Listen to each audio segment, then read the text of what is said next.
was Alvin Bragg right after he indicted Donald Trump. He came out and said, I'm indicting him for falsification of business records.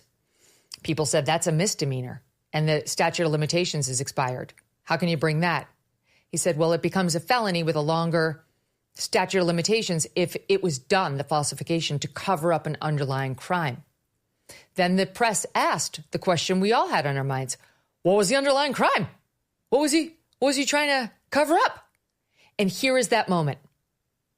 34 felony counts of falsifying business records in the first degree. It is a felony to falsify business records with intent to defraud and an intent to conceal another crime. 34 false statements made to cover up other crimes. And they were done to conceal another crime, but the indictment does not specifically say what those crimes were, what laws were also broken. The indictment doesn't specify that because the law does not so require. I don't have to tell you. It wasn't until closing arguments yesterday when the prosecution got up second, because under New York law, unlike in most places, the defense has to go first and the prosecution goes second. And after the defense attorney had already sat down, that's when we finally learned what the underlying crime was. He got up there, and while he cast a wide net still, saying it could have been a tax violation, it could have been falsification of other records, like double falsifications, but really they're hanging their hats on the violation of federal election campaign finance law, federal election law. It's called FECA, F-E-C-A. That's what the prosecution drove home. That's the principal basis for this entire case. He didn't want us to know because that's a federal statute. And Alvin Bragg, this DA, doesn't have the jurisdiction to enforce federal election law. The federal DOJ had already said there's no case here. The Federal Election Commission had already said there is no case here. Only Alvin Bragg resurrected this alleged violation as the underlying basis for this entire criminal case. And I'll ask you, Mark Eiglarsh, what kind of a position that puts the defense in a New York courtroom when they've already had to sit through the entire case without ever being told what the underlying offense is, and only when they're no longer allowed to speak does Bragg lift the dress up for the first time. It nauseates me, and not because I'm a Trump lover, but I'm a lover of the criminal justice arena where like cases should be treated alike. I have never heard in 32 years of litigating cases, not knowing what the theory of prosecution is until after we rest our closing arguments. It's absolutely insane. Now, that said, and I'll take some heat for this anytime I ever try to keep it fair and balanced, I always get the ugly mail. I don't blame the judge for this. It sounded like you were blaming the judge. And even the prosecution, it sounds like the law is the problem. The law in that jurisdiction, which allows them not to specify what specific crime, the to-wit part, which we see all day long here in Florida and in federal court, we know what exactly we're litigating. The law allows that to occur. It doesn't matter. I don't give a shit what was written in the New York statute. There's this thing called the U.S. Constitution that requires due process. And the Constitution reigns supreme. The Constitution requires that a defendant has due process afforded to him before we throw him in jail, take away his liberty, or convict him of a crime. And there is zero chance any statute that allows the prosecutor to play hide the felony all the way through closing would ever be upheld. With you. Hold on. I'm with you. I told you I think it stinks. But here's my question. Did the judge do anything unlawful? Did the prosecutors do anything that the law did not allow them to do by not revealing what specific crime it was? Yeah, they do. They did, because they're, as you know, their obligation is the pursuit of justice. That's their obligation. It's not to get a conviction. And they did everything within their means to prevent Donald Trump, from knowing exactly what he was defending against so that they could surprise him, so that they could keep him off balance, and so that they could surprise when no one else could stand up on behalf of Donald Trump, say, this is a federal case. We're here, we're wolves in sheep's clothing. We're actually the feds trying to enforce this completely amorphous, difficult to understand statute after we've already kept out, through all of our arguments, any federal election law expert from testifying so this jury or any of us could understand the fundamental foundation of the entire criminal case. I can't wait to hear what Arthur has to say on this. And Arthur, listen to what I said. Okay, it does suck, but is it unlawful? Go ahead, Arthur. Here we go, Arthur. Mark, I'm going to rely on my supreme leader when it comes to the law, who last night on a phone call with me uttered the same words that just came out of Megyn Kelly's mouth. But a prosecutor's job. My father. Who's your supreme leader? My father. Your dad, okay. Okay, he was a lawyer in the Frank Hogan's, in the Manhattan DA's office in the 60s and the 70s, and has practiced there for decades. Literally, he's been a lawyer over 60 years. He said the exact words you just said, Megyn, that the job of any prosecutor is justice. It's not just to obtain a conviction. And Mark, I will tell you what is standard operating procedure here in New York is there is a bill of particulars. And for those people who don't know what that is after a defendant gets charged with a crime, you request a bill of particulars. And what you're asking for is, what are the particulars? What are you saying my client actually did? Right. Don't just give me the elements of the crime. Tell me what my client actually did. And Mark, they give those out like cotton candy in state court. Our friends in federal court are like, oh, that never happens. You're right. In federal court, it doesn't happen. But in New York State court, it happens all the time. And I'm going to give you the example that everyone here is using. It's burglary. So burglary is basically a trespass with the intent to cause a crime therein.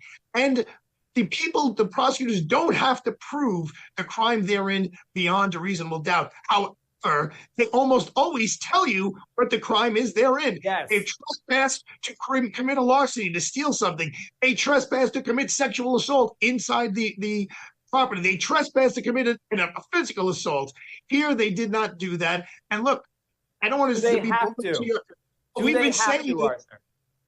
No, it sucks. They should do it in the name of justice. I agree with you, Megyn. I agree with you, Arthur. I'd be livid as a defense attorney. The question is, why didn't the defense lawyers seek a bill of particulars to find out what theory the prosecution's relying upon? They did, and in a very unlikely move or an unconventional move, judge said no. Well, by law, they don't have to do it, so I'm not having them do it. As opposed to, if I was the judge, I would say, listen to me. We do it in every other case with some Tom, Dick, and Harry. You got the president of the United States here. A bill of particulars. But Judge Rashad did not do that.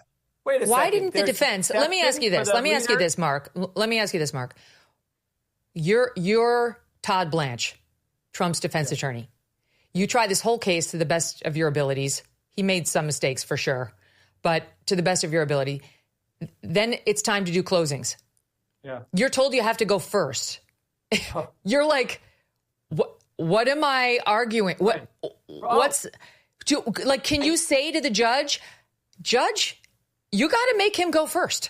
I'm going to reserve my time for a rebuttal. Like, what do you do to preserve the record for an appeal, right? To start laying the foundation for my client's been deprived of his due process rights. There's a U.S. Constitution at play here. I don't give a shit what the statute says. This is wrong. I've never seen a prosecutor do this to a defendant, and I'm not getting up there and defending a case. I have no idea, even on closings, what it's about. Okay, so you don't say all of that, but you say to the jury, look what they've done here. Add to the list of things that they've done, like getting into the detail of Stormy Daniels and all the things that they did throughout this trial, where it's win at all costs. They're not here to seek the truth. The worst thing is that I'm up here. We've all been here for weeks. We've been listening, and we don't know what this other crime is. They're going to wait until after I sit down to get up here to tell you. Objection to state. I'm not saying that they have an obligation, but folks, if they're really here to seek the truth, if this is really about due process and the truth, they would have told us and not waited until I sat down. It's because they don't feel comfortable with this case. Put it out there, and I'd be able to tell you they didn't prove this case beyond a reasonable doubt. So I like that. Go ahead, Arthur. Logistically speaking, the defense did know what the prosecution's theory is, because there was a charge conference last week. And in that charge conference, they requested and the judge gave the three theories: either violation of federal election campaign law, falsification it's of a spaghetti against the wall. I have that. We're going to go through that in detail. But that is a spaghetti against the wall approach. Said. Like, it could be one of 20 felonies. I was saying yesterday, it could be New York law, it could be federal law, it could be Murphy's law. Have no idea. We're just going to say, like, any possible law. Like, and by the way, he also ruled that the jury doesn't have to agree on which law was violated. 3 could think it was federal law. 2 could think it was New York state law. The others could think it was, I don't know, Irish law. I have no idea what they might think. Fine. So he had some knowledge. He was keeping the wide net as of Thursday. That's not good enough.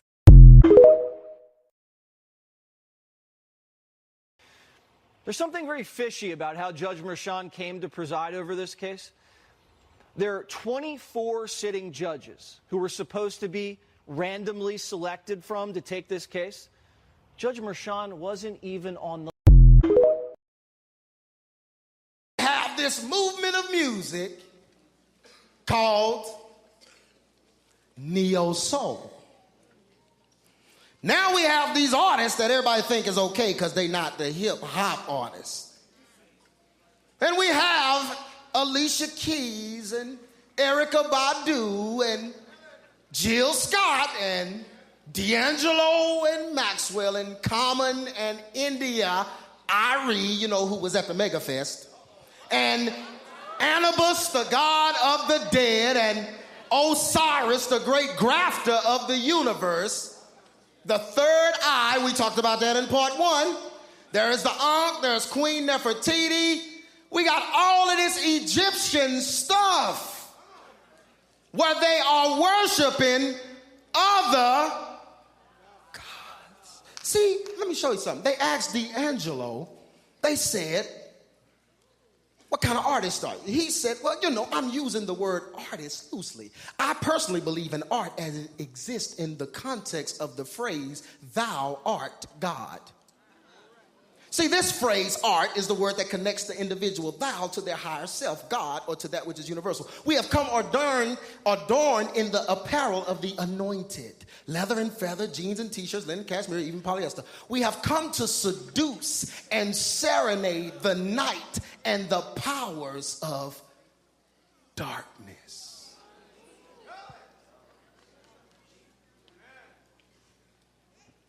See, this is the same artist that went to Haiti and performed a real voodoo ceremony on his CD so that Christian women would buy it.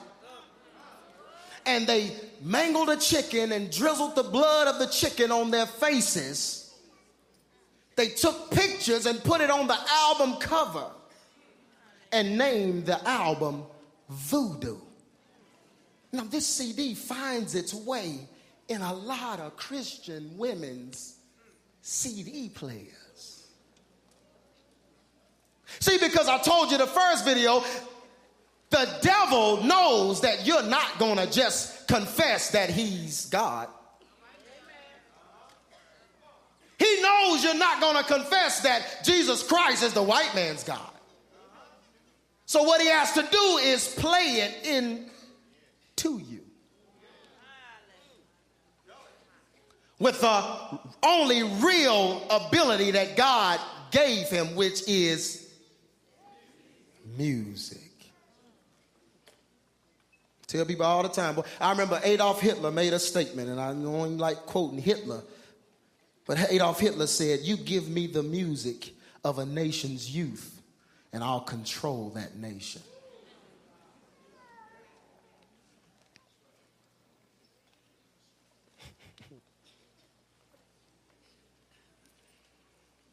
But this same King Solomon that created this false lineage, Haile Selassie, this thing,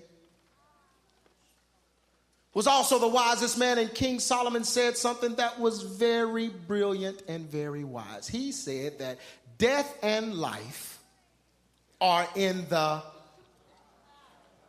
power of the tongue. That word power translates to the word yod. The word yod means hand. So it's really saying death and life are in the hand of the tongue. So the hand of the tongue, what does that mean? That is saying that what you say, your tongue can create.